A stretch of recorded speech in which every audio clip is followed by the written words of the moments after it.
Hello, Kate. Good morning. Hi, Ugh. everybody. What a wild news weekend it was. It never ends. It was crazy. And I actually saw a tweet or thread or something from Sammy who said, this is the first time in a very long time that I've been genuinely shocked by news. And I got to agree with that sentiment. Yeah, so I wake up at 5 a.m. because, perimenopause.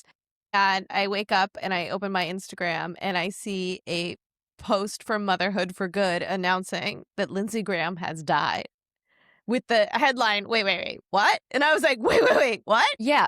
I mean, it was so disorienting, actually, because, of course, I was up at like 1:30, still like looking at stuff. And I saw it come through and it was like, I was tired at this point. So I'm like, Is it fake my news? mind was like, are they the same person? I thought Mitch McConnell was almost dead. I almost woke my husband up. I knew he would have been like, what are you talking about? Like, whether he was asleep or not. So I'm just like, who's awake right now? Luckily, there was a lot of insomniacs over on Threads who were all talking about it. Yes, Threads is the place for this. And I guess the people in California were still up at that time. Yep. Oregon, West Coast. Yeah. Lindsey Graham, South Carolina senator, long-term member of the Washington political class, renowned closeted gay man who has been a war hawk, was super anti-Trump, and then became one of Trump's biggest soldiers. And let's back it up real quick, because Mitch McConnell has not been seen or heard from in almost a month now. Well, he posted proof of life yesterday. Well, yes. Why? Do you think it's AI? I don't think it's AI. I don't think it's AI, but it's... So you think that was a real picture? Like, he is alive? Well, I mean, I think he has... There's like the photograph of the Washington Post sports section is visible in the photo. So it's literally like a proof of life photo. So, I mean, this is the problem with AI. It's like, it's so easy to fake photos these days. Right. Like, who knows? Who knows? It's very... I mean, the fact of the matter is he's very old. He's been dealing with so many health problems. Him being in the Senate has been concerning for years now. So people are kind of just like, what's going on here? So there was already that. They're already down one senator because of him. So Mitch McConnell, former Republican leader from Kentucky, he's been in the hospital for a month. He said he had a fall and then got pneumonia. And the conspiracy left has been, not even just the conspiracy left, I would say like most of the left has been convinced that he's been dead for this time. Mm-hmm. And I, of course, was like, no, he's probably just super sick and like doesn't want to. And like, of course, Elaine went to China. She doesn't give a shit. That is not a real marriage. Right. But he is seemingly still alive, though perhaps not in the capacity to actually go to the Senate and vote. Mm-hmm. Lindsey Graham is out, but the South Carolina governor will appoint a temporary replacement. Then there will be a quickie primary to determine who will be the Republican candidate, because Lindsey Graham was up for re-election. Yeah, and his Democratic opponent is Dr. Annie Andrews, who's a pediatrician and loved her for years. You know what? I still haven't figured out how to do the Gen Z heart. I can't. Wait, there's a new one? No, it's been around for years. I mean, it's like this. No. That okay. it? Hold on, people. I have to put my microphone down. No, that's the millennial heart. That's how we do hearts. The millennials do this, but Gen Zs do like, fuck. Well, we're going to stick with the millennials since we are millennials. We're millennials. Yeah, I mean, so that may change everything in the South Carolina Senate race, although, it's still probably... I mean, I don't know what's going to happen. It depends on who the candidate is. If it's Nancy Mace, Annie Andrews can maybe pull one out there. That would be incredible. That would be incredible. Okay, so Mitch McConnell, and first of all, there's only 100 U.S. senators at all. They're very powerful people, but there's certain senators that have even more power and they're more significant. And I feel like Mitch McConnell and Lindsey Graham are two very significant senators. Can you give us a little bit of background? Sure. So I think there's like two different types of power. There's the hard power they have and the soft power. So, of course, Mitch McConnell used to be the Republican leader, the Senate majority leader at times, which means he had a tremendous amount of power. the Senate Majority Leader controls what goes on the floor. They are the gatekeeper. That is the most powerful position in Congress. That's John Thune now, right? Correct. That is John Thune now. And you know, he is no longer in that position, but he still holds a lot of sway in the caucus. He still raises a lot of money and is able to help a lot. And so he sort of is like an emeritus. You know, he hasn't been running for he has not been running for re-election. Everyone has known this is his last term. It's a little bit of a lame duck situation, but he's still very powerful.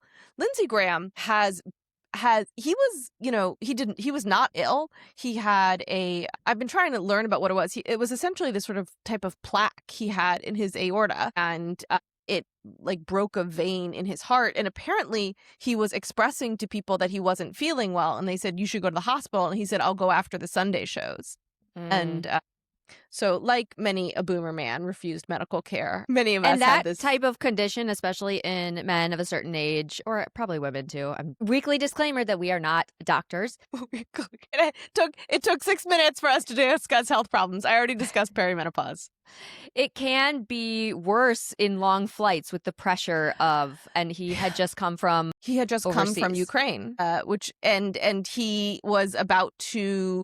He had just negotiated a deal on a very big Russia sanctions bill. So Lindsey Graham has tremendous hard power in that he's chair of the budget committee. He was previously judiciary committee chairman. He had an incredibly powerful position. He was also a deal maker, and he was a liaison between the Senate and the Trump administration.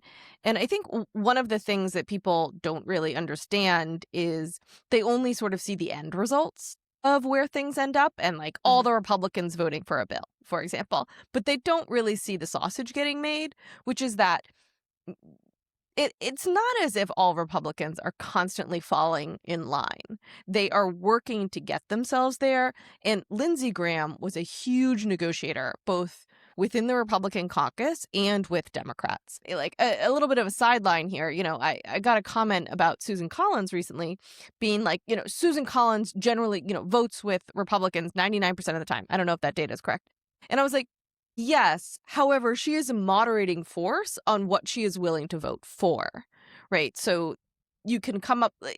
I certainly don't agree with Susan Collins and her policy perspectives, but the things that her and Lisa Murkowski negotiate down are significant because Republicans need to acquire their votes.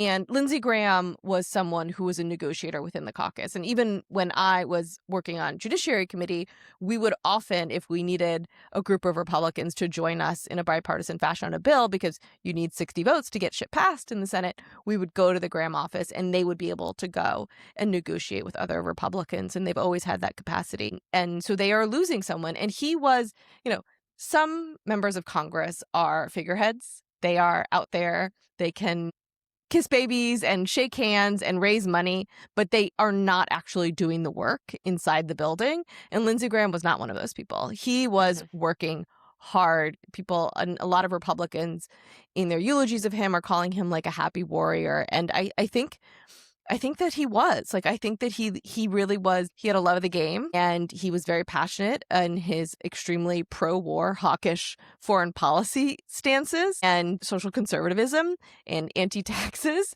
And he was working to accomplish his policy goals. Yeah, I think the rhetoric that I've seen so far around him from members of Congress or people in D.C. is surprising to people, because I think the public perception of him currently is like that he sucks, at least from Democrats. And so people are shocked to see Democrats also eulogizing him in a quite, I don't know, complimentary way.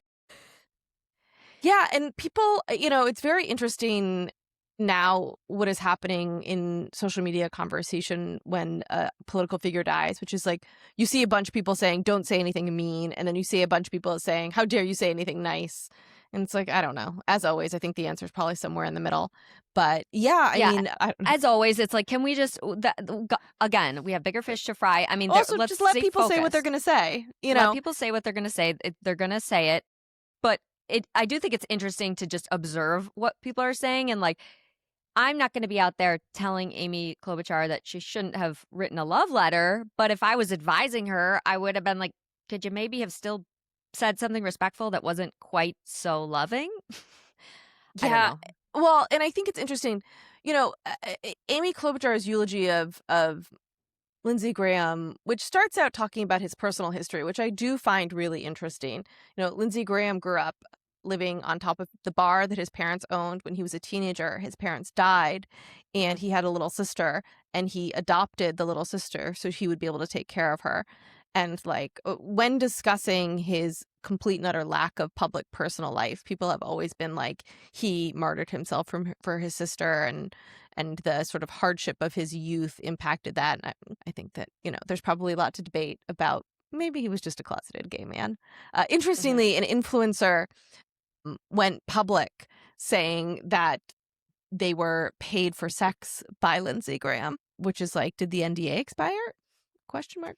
Right. And now we're back to again, things that don't shock me. It's like, well, yeah, okay, someone on Twitter was like, just because he spoke with an effeminate manner doesn't mean he's gay. Why is everyone saying he's gay? And it's like, well, because everyone in DC is 2 degrees away from someone who slept with Lindsey Graham.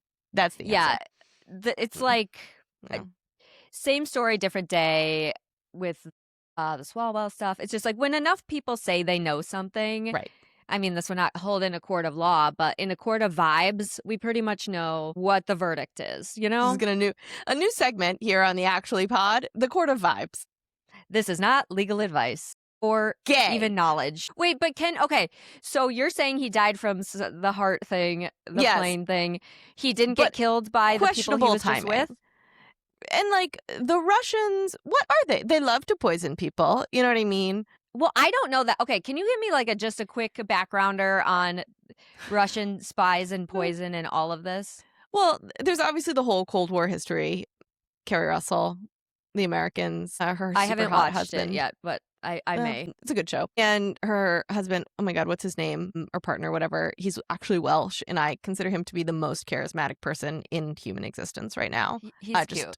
He's cute. And that man, charisma just oozing. You could put him in any role, and he'll just the Riz-o-meter is off the charts. Wait, the Riz master. I want you to keep going, but just no spoilers, okay? Because I haven't watched it yet.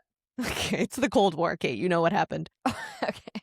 Well, you should see my grades from high school, okay? But, more recently, obviously, Vladimir Putin is a dictator, and he oligarchs are falling out of windows that oppose him, and his political opposition gets sent to death camps, labor camps to work themselves to death. These are things that exist. There are lots of rumors about Russian agents being here in the United States. There was, I'm trying to remember in the back of my mind, I should Google it. 10 years ago, there was a problem with some alleged Russian poisonings here. But I think that there's a lot of questions. Lindsey Graham was a huge proponent for Ukraine and was negotiating this big Russian sanctions deal. Of course, Trump also on July 4th spent an hour on the phone with Vladimir Putin. And so we don't know how Trump was going to respond to the sanctions bill. He could have vetoed it or not signed it. But, there's questions about if Russia killed Lindsey Graham. I would say like everything, the questions are probably more interesting than the answers, which are usually boring. Wow, that's very wise and insightful. The questions are usually more interesting than the answers. Damn, if that isn't the truth. That isn't the truth. That's what Candace Owens has built her whole platform on, huh? Oh, Candace Owens. Yeah, my experience working with government is that it's more like Veep than anything else, and I don't believe that there's the competence to enact vast conspiracies. Or certainly there's the ability for it is statistically impossible for the moon landing to have been faked and not a single person leak it. You know what I mean? Right? Mm-hmm. That's one of those things. Anyhow, side note. So anyhow, did the Russians kill Lindsey Graham? Maybe. Who knows? It seems like this type of medical incident is well within the realm of possibility for a man of his age and health. By the way, he was 71, which is the age where health ailments are happening. But in congressional years, it's not basically even the 20 oldest members. A young pup. Yeah. He was, yeah. So not Chuck Grassley, age 92. Oh my God, that man. That man. That I man. I can't stand Chuck Grassley, and that hurts me because, like, I wish I could just like that sweet man. You know what I mean? I don't think he's sweet. Is he? Oh, yeah, yeah. That's the No, thing. Like, no, Chuck no, no, no, Grassley no, is one no, of no, those no, no, people no, that is no. like run by staff.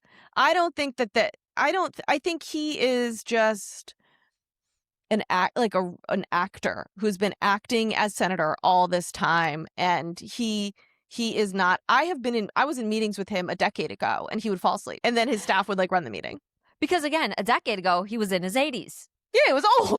And I just don't like him at all. Just guilt by association. He seems to be good friends with Ron Johnson, and I don't fuck with Ron Johnson. I was going to tell you, I almost called you this morning, and then I forgot. I was like, oh my God, it's like 6 a.m. in Wisconsin. Ron Johnson is the most likely candidate to take over the budget committee from Lindsey Graham. So he will be in charge of reconciliation. Fucking God. This is very bad for everybody. Yeah. This is, don't even get, no, I'm going to have to open back up the Rojo files. Yeah, Rojo.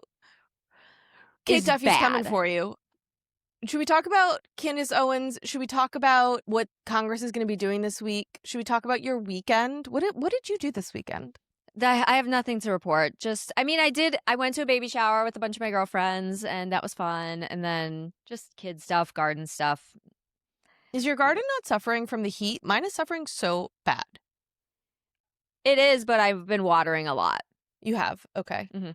I cleaned this weekend. I did like a massive clean out of the house. You may notice behind me there's finally not the pile of sewing supplies. Yeah, it looks nice. Come Thanks. on over. Help me out. And I took a bunch of bags to Goodwill and got rid of clothes that are in sizes that maybe I won't ever get back to. I said, That's so freeing. It's like, just let it go. Get it out of here. More clothes can be acquired. Give yourself the psychological freedom. Sent some to ThredUp. Found one pair of shoes I can sell in the real. But it is so funny, over 20 years, you really acquire shit. So I did that, and I feel really good. And Weasel was really in a mood this weekend and, in fact, started running outside. Like, that cat has been happily laying on the island counter for a decade. And then she just decided, actually, you know what? I'm going to run outside. And she actually I did not know this, ran outside last night and spent the night outside last night. This morning, I wake up, and usually she's like, meow. She's so chatty. And I'm like, where the fuck is Weasel? And she's nowhere. I go outside, and I'm like yelling in the backyard, and suddenly I see her jump down off the fence and like run in. Weasel, oh my God. Do you have a camera back there? Was she like trying to get in all night or no? No, I don't think so. I think she was out and about. Maybe, who knows? Yeah, she's probably just killing some mice and living it up. I have a conspiracy. I'm not conspiracy minded, but I know think you're not so annoying. It's so I know I find it annoying about myself, but something's going on. I've mentioned this before. In Capitol Hill, I am seeing bunny rabbits everywhere. And I think we are having a rat overpopulation problem, and there's like a shit ton of rat poison being put out about. Everyone's dog is killing rats, and I think that's because the rats have been poisoned, and so they're dying. So that's why the dogs can catch them. But like Weasel, I think the reason she wants to go outside is because there's just rodents everywhere, and she wants to go catch the rodents. And like, what happened in the climate that made this baby boom? Also, I have had more birds in my yard this year than ever before. It's just like, I don't know. I think something weird is happening with the animals. Is a flood coming? Am I Noah? Okay, if anybody's listening, please tell us your theories on this, because this is like, I have no idea what the answer is, but this question is very much up my alley. This is a good, I had never seen a bunny in Capitol Hill, Washington, D.C. in my decade plus of living here. And I have seen 35 bunnies in my own yard. In my Blues yard, there was a bunny nest, and the dogs are going crazy for the bunnies. Poppy can't even go to the park now without finding a fucking bunny. We've always had squirrels, but now there's bunnies.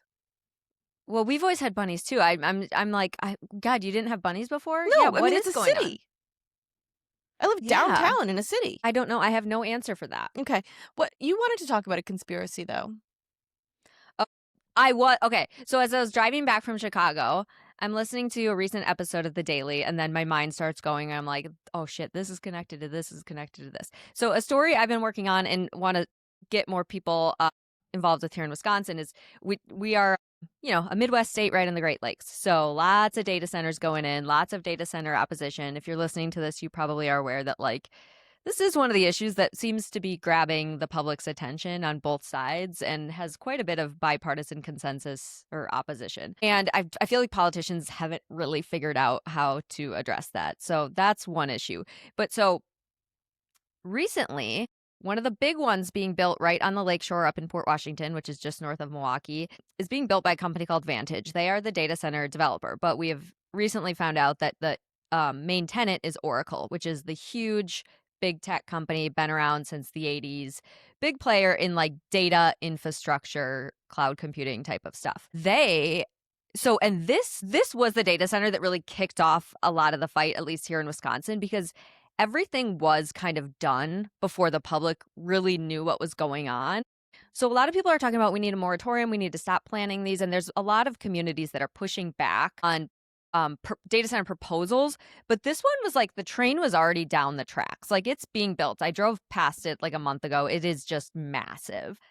And so the Wisconsin PSC, which is our Public Service Commission, it is a government board that sets rates for utilities and makes sure the utility companies aren't getting out of control, is how I understand it. Back in April, set new standards for these data centers who are going to need use a ton of energy and power. And they set the rates, but they also said there was something that they put in there that was basically a guarantee that Wisconsin ratepayers wouldn't be on the hook if they decide to abandon the project within a few years. Kind of basically like a prenup, or is kind of how I took it. And it was, compared to some other states who have done this, it was nothing crazy. But they were just because we all have Foxconn PTSD here.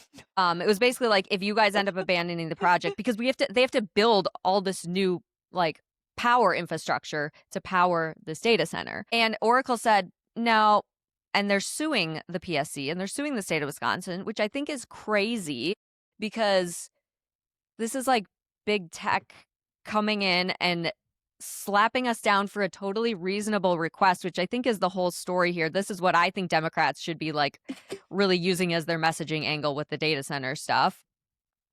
But so then I was listening to, so I've been very in on that. And the founder of Oracle, Larry Ellison, is one of the richest men on earth. He was the richest man on earth for a little bit, a year ago or something. He's friends with Elon, friends with all these people. He is in his 80s. He gave Trump a $45 million donation, not directly to the Trump campaign, but to a pro-Trump group trying to help get him elected. Right before the election, $45 million. And then right after the election, I think it was day 2 of his presidency, Trump announced a new $500 billion AI initiative called Stargate. And who's sitting next to him as he's announcing this? None other than Larry Ellison, the founder of Oracle. And so I think it's a big story here in Wisconsin that not enough people are talking about, that this is, and the guy running for governor, who's a Republican, says he's all anti-data center, but he was one of the first candidates endorsed by Trump this cycle, has his full support. So it's how are you going to be against data centers when Trump and his buddy Larry Ellison are not only building huge data centers, but suing the people in Wisconsin who are trying to protect Wisconsinites? I feel we need to dig into that. But then I was listening to a podcast on The Daily, and they were talking about how the Trump family has gotten so much richer this presidency with the crypto thing. Yeah, which I want to say something about. Okay, do you want to say it now? Emily needs to hear her voice. I feel I need to be interrupted. Guys, we're going to add some graphics here, and it's just red strings that are just populating in the background of Kate's I don't even have notes right now. This is all, I'm just going off of memory. Just straight off the dome. So Reuters posted this morning an analysis of Trump's financial disclosures, and Trump has taken $1.4 billion from crypto ventures and moved it into stocks and bonds. So more traditional holdings, very boomer. But also he's doing this while, retail investors have lost an estimated $2.3 billion investing in his crypto projects. So Trump's holdings have jumped to $2.6 billion in 1 year. I mean, it's just an incredible cash grab happening from all of this crypto stuff for the Trump administration. And it's important to sort of remember that there's a real level to which all of this is a grift. And the people who are benefiting are the people who are buying access to the Trump administration. And it is his friends and their sons. Yes. Because, which brings me to my next point. So I'm listening to this podcast from the Daily, and they start off with crypto, but then they start talking about this tungsten mine in, I don't even know where it is, some other country that the Trump sons went in on, and they are investors in with Howard Lutnick's and his sons, who is our commerce secretary, who helped facilitate this deal. So the daddies are coming in, helping to facilitate the deal, and then the sons are the ones who like end up benefiting and managing it so that the daddies can say, oh, we're not really involved. And here's where I feel like this is where my conspiracy brain was going a little bit, and I need to still piece this together before I actually like write about it or make an official video about it. But so Kazakhstan is where this tungsten mine is. Tungsten is one of the rare metals that we need. And I don't know if you know anything about this, but like there's been some mine stuff going on here in Wisconsin up near, well, this is technically Minnesota, but up near the Boundary Waters. There's one in Arizona. We do need like copper and tungsten and these rare metals in order to build a lot of the things that we need. So it's needed for like missiles, military stuff, but also like chips, electric vehicles, things like that. My understanding is that we do need these rare metals, and that's what a lot of this fight is over too, that isn't getting as much airtime as like the data center stuff. But the weird thing about it is that they feed each other. You know what I mean? Right. It's this like cyclical demand because the data centers need a ton of copper to do what they are doing. And so it's like you got the Ellison, and we haven't even talked about Larry Ellison's son, who also pretty much owns and controls all of American media now. Well, they're certainly trying to.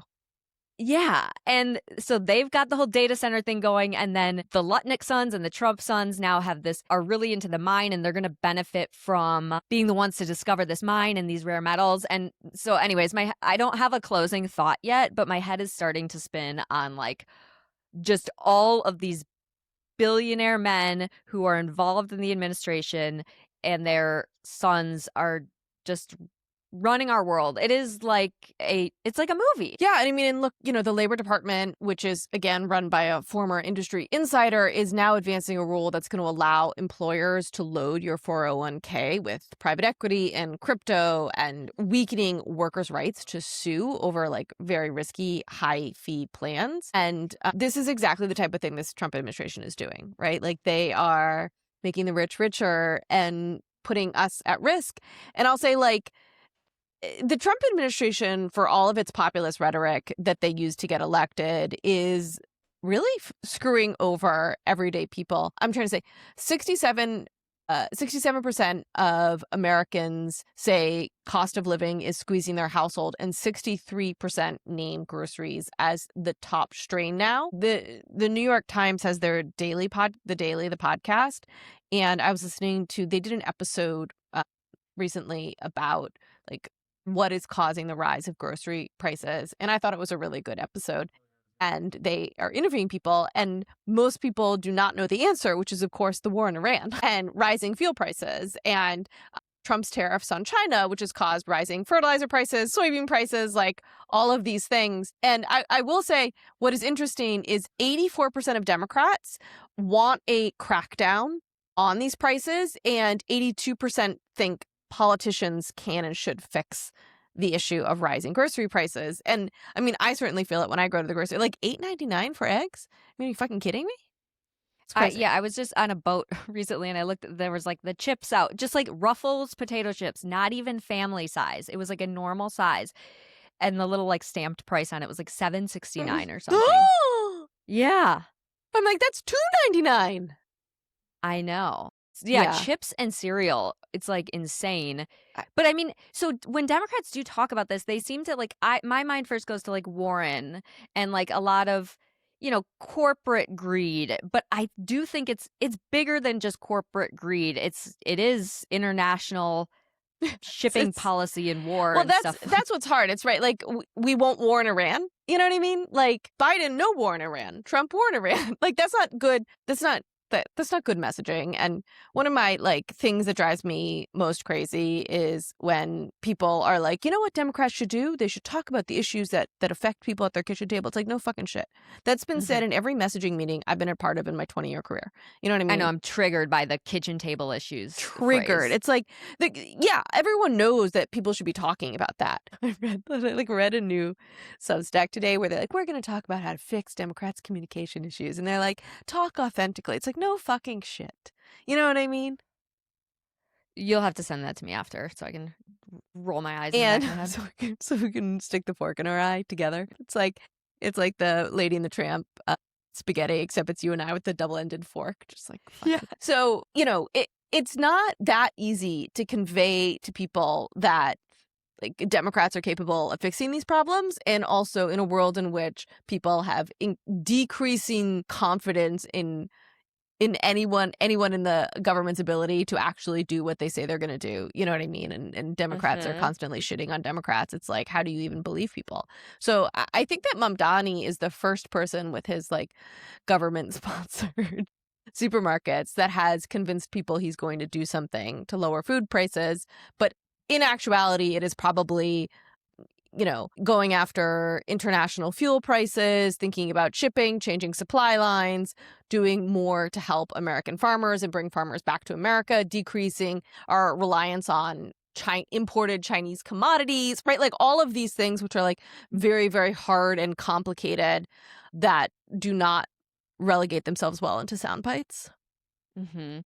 I know. That's the whole thing. It's like, it actually is very complicated, but and as with anything in economics, there's there's supply and demand, and there's things we can control and things we can't control. Obviously COVID was a huge uncontrollable thing that made a big difference on prices and everything like that. And the thing is, with Trump, though, he seems to be taking the things that we can control and really fucking them up so that it's making everything worse. It seems like from all angles, it's just everything happening is increasing the prices of everything. And fuel did come down a little bit, but it's going back up because now the Strait of Hormuz is closed again, right? And Iran is asserting control over the Strait of Hormuz. There's been continued fighting. There is certainly no ceasefire with Iran and no end in sight. And I'm not really sure what JD Vance, proven negotiator JD Vance.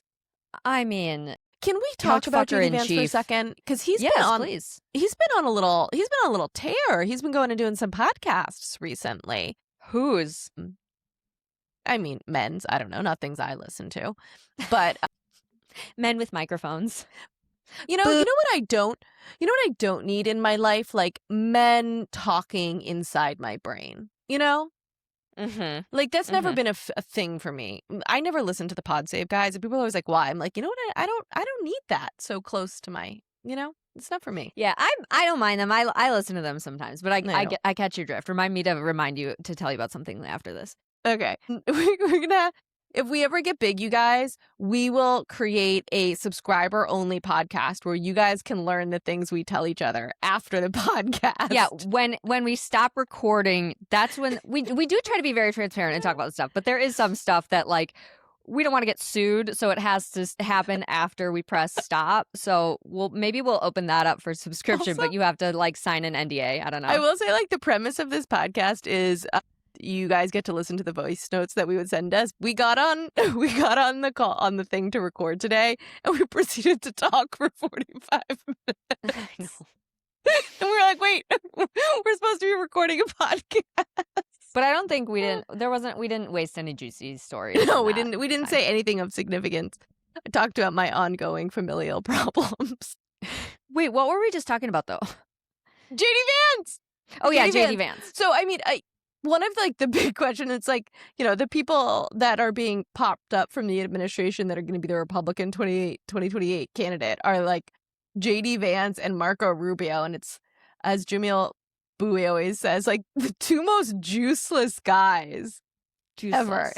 And like JD Vance is going around talking about like how his life has so improved and he has people to like make food for him. And they're looking at buying a house in Middleburg, Virginia, which is like the fanciest enclave that you can have your weekend house in if you live in DC. And I mean, it's beautiful. Though in a floodplain, I was recently learning. Yikes. And, you know, and I think that his home in Ohio was like $4 million or something crazy. And it's just like, he's so out of touch and he's so unappealing. He made that Wisconsin comment. Did you see that one? Wisconsin. That one? I mean, yeah. I mean, look, as a fellow out of touch Ivy League grad, I understand where JD Vance is coming from. It's hard for us to know what makes the normals laugh. Yeah. Yeah. Well, it's not that. It's not that, though. And like Marco Rubio, God bless. I don't like, sometimes I'm like, how did Marco Rubio get this far? You know what I mean? He looks like the human manifestation of one of those tasteless whole wheat toasts that you get at like at a diner, you know, where you're like, I should have just gotten. Do you think they've dropped, like, is DeSantis done? Is that like DeSantis America is tried definitely that? dumb. I mean, I think it's going to be really interesting to see who comes up in 2028. Like Thomas Massey is going to try to move. You know, politics is a circle, right? So the far left and the far right are connected ever more. So Thomas Massey and Candace Owens have always been a united front for many, many years and are working to build something. So that's going to be interesting that whoever is going to he's done all. He's worked really closely with Ro Khanna on a lot of the Epstein stuff. To your point. Yeah. Which again, like Epstein stuff is something that works really well online. Massey knows how to run in the information environment. I mean, Ro Khanna, also someone who knows how to work in the information environment. Did you see that Ro has the People's Advocate has an elevator in his home? Did I send you that? And his children own multiple golf courses, apparently. Like he's put them in his name. I don't know. These rich people. Why are there so many rich people? But there's like, I struggle with us as Democrats, like, shitting on rich people, though, too, because we want to be able to, like, be real about building a path to prosperity that isn't full of corruption and greed. Yeah, I agree. So I'm just always constantly conflicted about that. Like, I don't mind. I think that's a good point, Kate. When, like, powerful Democrats get a little green, you know? Well, I think part of it is that it is easier to run for office when you have money. It is very hard to run for office when you don't have money. Nearly impossible for a person who does not have family wealth to run for federal office or even state office. I mean, not impossible, but like it's very, very, very challenging. Yes. And like which is why these rich people are able to do it, you know, and they have access to so much wealth. And so it doesn't really matter if they don't take a paycheck for a year while they campaign. Well, they're not. Okay. Like, wealthy people are not earning their money on their income anyways. And that's like what people need to understand, too. It's like they're earning their money on the assets that they have in different places that are accruing more wealth. And it's so funny that they talk about all these, like, the income taxes and the property taxes, because that doesn't mean shit to them. It doesn't matter. Yeah. Well, so one of the things I was going to say about Trump, we've gone on a real sideswipe here. But one of the things I was going to say about Trump is one of the only restraints I've heard from him talking, I think I've said this before on this pod, is that like he is scared of putting us in a recession. And he is scared of the stock market taking a dive. And like, I think that is a genuine fear of his. And so I think when you saw, especially the war in Iran, getting too far and oil was starting to get too expensive, that's when he pulled back and had the fake ceasefire. And so like, he doesn't care about rising egg prices, but I think in a world in which inflation does get too out of control, and it's why he has tried to take control of the Fed repeatedly, not successfully, is because he is so worried about inflation. Yeah. Yeah, it's at a certain point it starts to hit him and his buddies, and that's when you see him like kind of retract on everything. I know you know, with all the tariff stuff too that a lot of people disagreed with, he finally kind of like softened on that, but you know, he has economic priorities but certainly not economic strategies. And so it seems to be all just throwing spaghetti at the wall and seeing what happens, which is a great way to run the free world. I mean, I would say I'm feeling better now. I will say like a couple of weeks ago, I was really just like I think with the end of the Supreme Court term, I had really had enough with everything. And like the Trump's instability and the degree to which he was like tearing down institutions had sort of started to emotionally get to even me. Mm-hmm. But I'm feeling better so now. why do you feel better now? I What are think you I on? I'm on cold brew, probably, which is only hyping me up. No, I think I took a week off for July 4th, and I like took a week offline, and I was really offline. I actually, I have like 2 Gmail inboxes. I have like my work one and my personal one, and I did not know I did this, but I had accidentally changed it, so I was only looking at my personal inbox. My work inbox emails weren't coming in, and I wasn't seeing them, and I thought, like, no one's working this week. Oh, that's fun for me. No, I was wrong. Monday, I opened my inbox. I was like, oh, fuck. But, I think that, like, taking a little mental break genuinely did help me. And it's so simple. But I touched grass. I went in the, like, pool. I spent time with my loved ones, got super drunk, sat in the sun. Normal shit. Yeah, normal shit. That always helps me too when I'm like, I feel myself getting closer and closer to crash out. Like, you need to take, at least for me, I need like at least 3 or 4 days of like really just unplugging. And it is like sort of a system reset. Yeah, I do. And like, this is the most pedestrian thing to say. And I think, I posted an article about there's a book coming out in the fall that's going to be pushing back on Jonathan Haidt's thesis that like the thing that is ruining kids these days is the phones. And my audience, God bless, came back and they were like, isn't it the answer isn't either or, the answer is yes and, right? Like it's always somewhere in the middle. And like, but I certainly have felt since BlackBerry became an integral component of my work life, like this the increasing turn of the key on my brain and the degree to which like my brain, I cannot be on 24/7, 365. Like it does burn my brain out. And I do need breaks. Like I try to not work on Saturdays. And I worked 7 days a week for like the first decade of my career. And I had to eventually be like, I gotta just not work. So I need a Saturday. I need a day of my brain just taking a chill.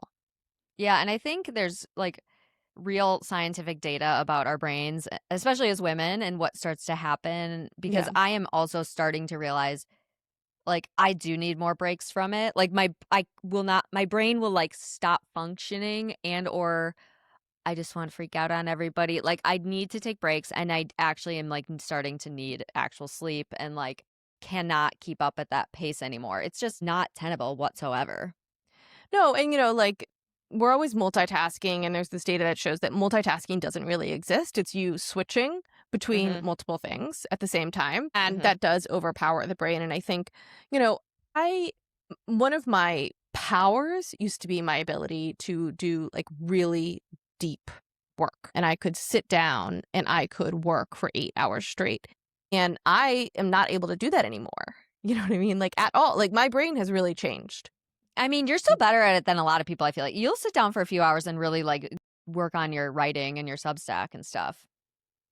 Yeah, I will. I will say, like, I think before I had all of the distractions of social media, I was much better. Like, I love social media. You know what I mean? And I constantly, me, like, whenever I say that, people are like, you and everybody else. I'm like, I know.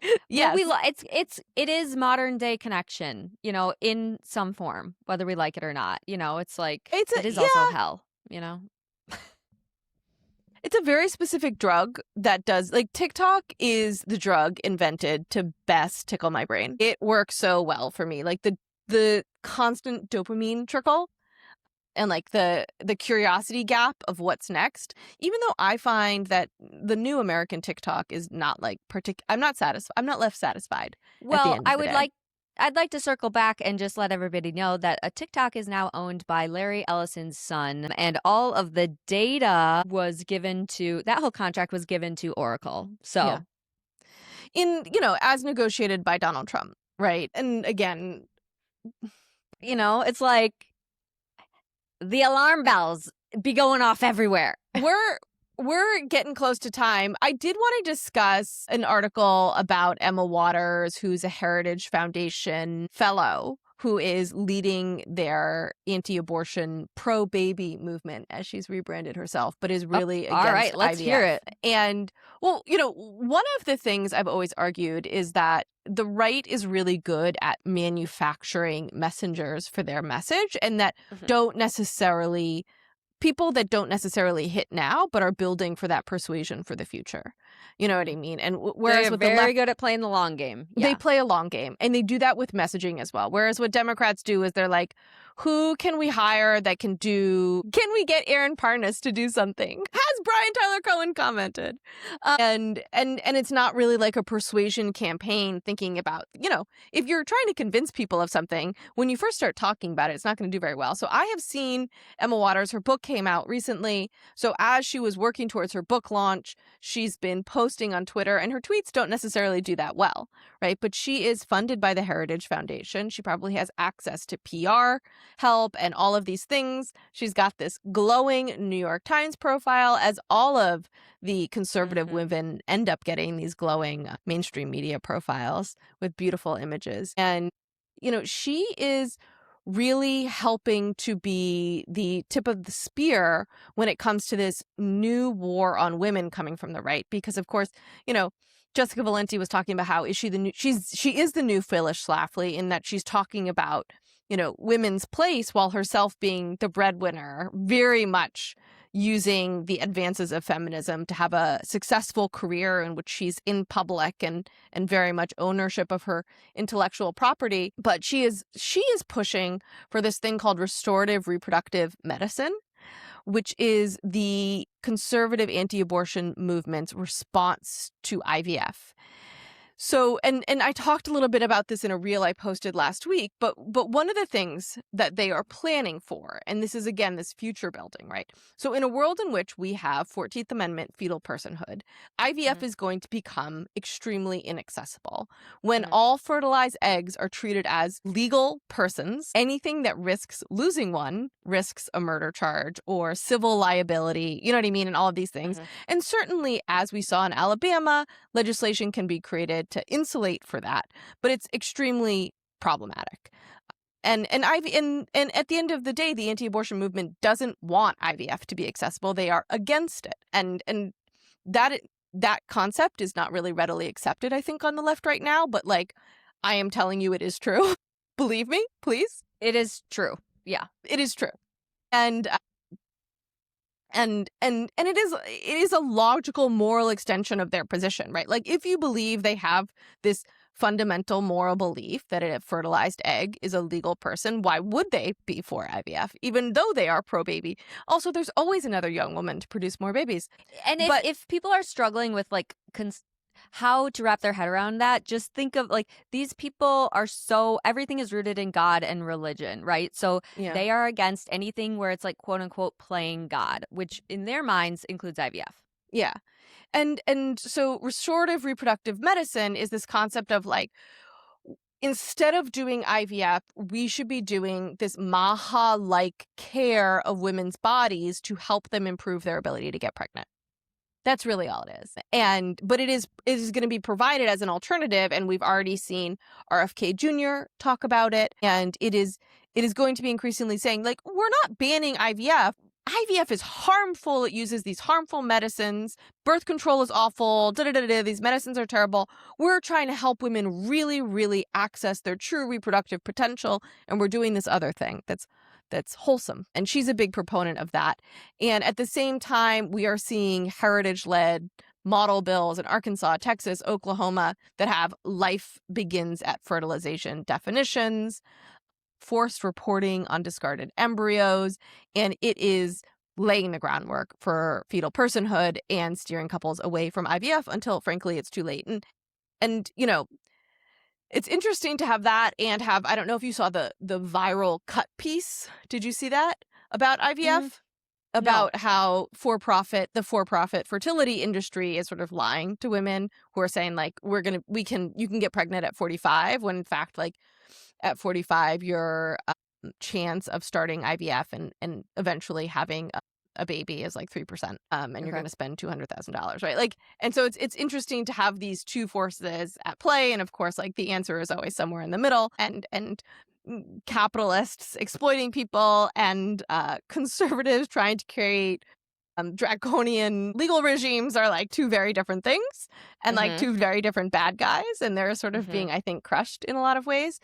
But I think that like Emma Waters is a really great example of how the right is thinking about this fight moving forward. She is not particularly charismatic, so I'm going to be interesting to see in comparison to like Lila Rose and Ally Beth Stuckey. I mean, Ally Beth Stuckey, that woman, I saw her preaching this weekend, some like clips of her preaching this weekend, and she has a golden tongue, that lady. Oh, like literally preaching from the, like, at church. Okay. Yeah, she was at a church. Yeah, she's been against IVF forever. Same with Alex Clark. I mean, they all are, right? Alex Clark is. The Maha Queen is against IVF. And you know, they're wearing jeans, but that doesn't mean they're not, you know what I mean? Yeah. Yep. Yeah. So anyhow, Kate, I wanted to propose a new game to end out this episode of Actually Pod. Let's do it. Family Feud. Name that song. What is it called? What did I come up with? The happiness scale game, where we decide on a scale of 1 to 10 how happy we think people are right now with their lives. Okay. Candace Owens, who seems to be crashing out. She's at war with Erica Kirk over Charlie Kirk's death. 10. You think that one's at a 10? I think she's just loving where she's at right now. She's pregnant with her 5th. She was recently at a Catholic thing on the coast of Spain, I believe. You think she's a 10? I think she's loving it. What do you think? You know what? I think she's at like a 7. I think that the Charlie Kirk thing is different. Like when she went after Brigitte Macron, I think it's all just professional, right? Like, and I think her and Charlie Kirk had a weird fucking thing going on. Like a romantic thing? No, I mean, I'm not going to say that, but I think it was like a weird, I mean, they started out together really, really young. Candace helped build Turning Point in a lot of ways. She worked for a lot of these people, and I wonder, it's impossible to me that there aren't personal feelings here, right? Like she's got to be a human being at some point under there. Yeah, and I guess it not necessarily romantic, but in this work, there's few people that you build, like you try to build a lot of relationships with people, but there's few people who you can like really trust with stuff. And when you kind of find those people, I feel like they stay in your orbit for a long time because it's important to have that. And I do feel like they've just been close for so long, and I'm sure they've shared stuff with each other that like not many people have access to. So she's definitely building up a thing and trying to grift and stuff. But I bet she is privy to a lot of the private thinking that he was engaged in as well. Elaine Chao, Mitch McConnell's wife? Yeah, you think she's sad that he's dying? No, I don't think she's sad. I think she's frustrated that she has to deal with this whole thing right now. She's busy being a boss bitch. I think that is like a marriage of partners, those two. And like, I will say she looked great in that photo that she put out on his deathbed. I was like, girl, you still got your hair blown out. You know, though, I would say they both looked great, which is a little suspicious. Looked a little like Ramona Singer was face tuning the picture, at the very least. Gianni Infantino, the FIFA president. How happy do you think he is? I'm trying to do sports for you, Kate, because you're our sports correspondent. I don't know anything about soccer.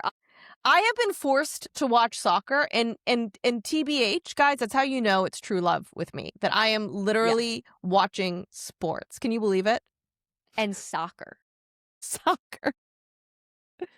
I don't know, 10. I definitely think soccer's having a moment. Yeah, I think that like the FIFA World Cup got a little messy with the Trump poll situation, and he got mocked by the Belgians and then accused of rigging it, and I guess these men don't care about drama.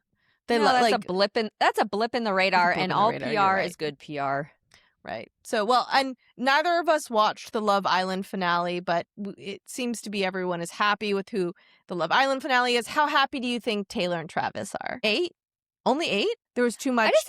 I just always come back to mo money, mo problems. I bet like when you have that much power and wealth, like there's got to be some. Are you ever at a 10? No, because if you were at a 10, you would stop working and you would just go live in bliss. You know what I mean? That's what I think. I think there has to be something inside you that gives you a drive for more. Yeah.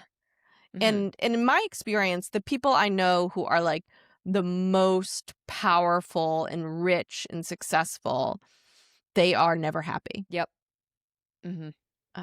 Anyhow, Kate. Well, that was a really great way to end. Sorry, that was a bad idea. That was a classic, Emily. That was wah, wah, wah. That's why it's good to be like, there's all these studies on like, there's a certain amount of money where it does make your life better and you're happier. And then after that, it all goes downhill again. Yeah, I'm wearing a Money Brings Me Happiness necklace that I bought on Etsy.com that is silver in with case you haven't heard of it. You guys, if you are a long-term follower of mine, you know that when I'm at my worst, I buy myself jewelry, and this was one of my many give me a reason to live purchases.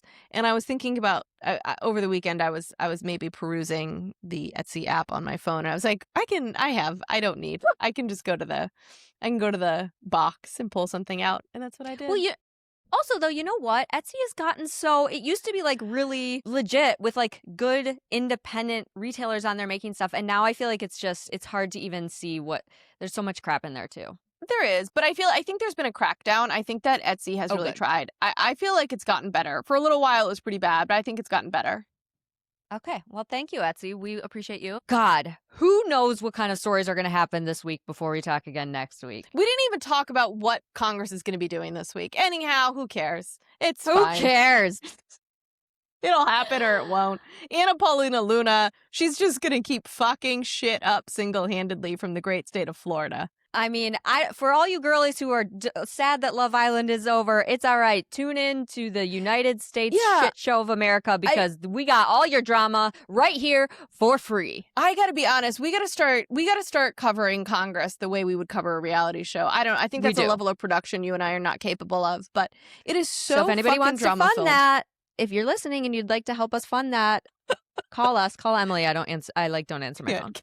Kate sent me a screenshot this weekend that I saw her amount of unread text messages and I had heart palpitations. I know, it's bad. I'm sorry.